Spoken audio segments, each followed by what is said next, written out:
पाकिस्तान की मारूफ मॉडल, अदाकारा व मेज़बान फ़िज़ा अली ने इंकिशाफ किया है कि टीम वालों के साथ झगड़ा हुआ तो उन्हें खाने में नींद की गोलियां मिलाकर खिला दी थीं। हाल ही में अदाकारा ने निजी टीवी चैनल के एक प्रोग्राम में बतौर मेहमान शिरकत की, जहां उन्होंने निजी ज़िंदगी, कैरियर समेत मुख्तलिफ उमूर पर बातचीत की और दिलचस्प किस्से भी सुनाए।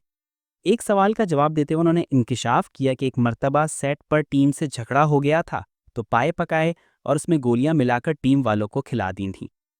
उन्होंने बताया कि मैं शो कर रही थी टॉकबैक, यानी कान में लगाने वाला आला, जिससे मेज़बान को हिदायत दी जाती है और मैं कोई बात बुरी लग गई तो मेरा दिमाग ख़राब हो गया था।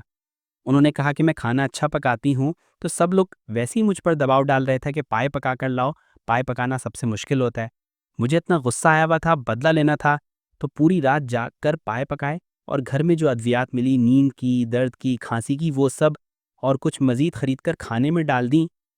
अदाकारा ने बताया कि वो सिर्फ टीम के लिए थे, लेकिन सेट पर मौजूद और लोग भी वो खाना खाने आ गए थे।